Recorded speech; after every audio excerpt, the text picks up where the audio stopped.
Kata setan hanya digunakan 2 kali di dalam Alkitab terjemahan baru.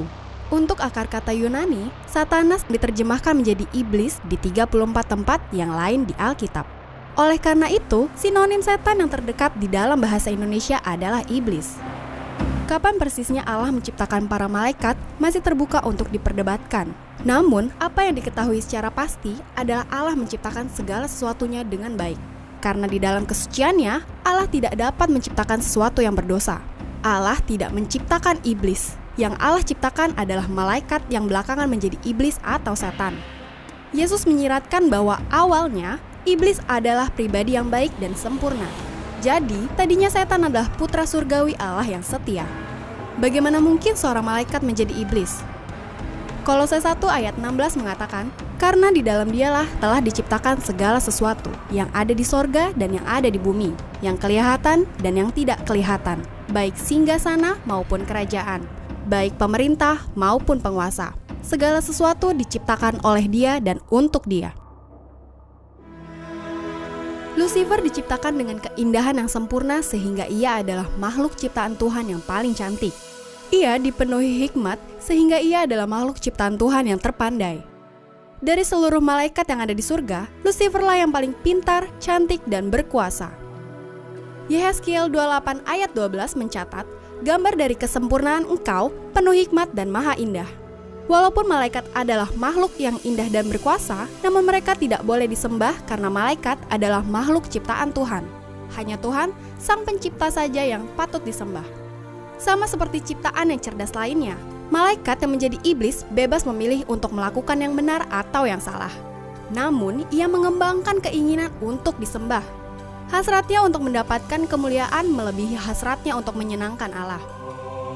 Yesaya 14 ayat 13-14 mengatakan, engkau yang tadinya berkata dalam hatimu, aku hendak naik ke langit, aku hendak mendirikan tahtaku mengatasi bintang-bintang Allah, dan aku hendak duduk di atas bukit pertemuan jauh di sebelah utara. Aku hendak naik mengatasi ketinggian awan-awan, hendak menyamai yang maha tinggi. Malaikat yang menjadi iblis memilih untuk menentang Allah dan menghasut para manusia pertama untuk mengikuti Dia. Jadi, ia menjadikan dirinya sendiri setan yang berarti penentang. Jadi, ketika iblis yang dulunya itu malaikat Lucifer memberontak melawan Allah dan jatuh dari surga, sepertiga dari malaikat bergabung dengan pemberontakan ini. Tidaklah diragukan bahwa para malaikat yang jatuh inilah yang disebut sebagai setan-setan. Kita tahu bahwa neraka dipersiapkan bagi iblis dan malaikat-malaikatnya. Demikian menurut Matius 25 ayat 41. Dengan asal-usul Lucifer dalam Alkitab tersebut, Lucifer saat ini pun dikenal sebagai iblis yang berusaha menjatuhkan ke dalam dosa, terutama dosa kesombongan. Penting untuk kita ingat bahwa Lucifer awalnya adalah seorang malaikat yang melayani Allah. Artinya, ia sangat mengerti bagaimana seharusnya manusia menyembah dan melayani Allah. Ia pun sangat mengerti apa kehendak Allah dalam kehidupan manusia. Apalagi, Lucifer juga dikenal memiliki banyak hikmat.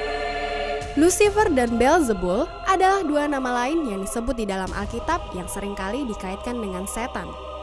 Nama Lucifer di dalam teologi Kristen diidentifikasikan dengan putra fajar. Di dalam Yesaya 14 ayat 12 yang dikaitkan dengan pemfitnah dalam bagian lain di Perjanjian Lama. Beelzebub adalah nama dewa orang Filistin, lebih tepatnya sejenis Baal dari kata Baal-zebub yang artinya dewa lalat dan juga digunakan di Perjanjian Baru sebagai sinonim untuk setan. Selain itu, setan juga digambarkan sebagai ular dan naga, atau ular naga dan banyak lagi. Di dalam kisah Kejadian, setan diidentifikasikan sebagai ular yang membujuk Hawa untuk memakan buah pengetahuan yang baik dan yang benar. Wahyu 20 ayat 2 menyebut bahwa si ular tua itu yaitu iblis dan setan. Dengan segala yang ia miliki tersebut, Lucifer mampu membolak-balik segalanya.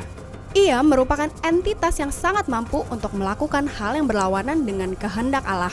Oleh karena itu, kita perlu terus berhati-hati agar kita tidak jatuh ke dalam godaan Lucifer.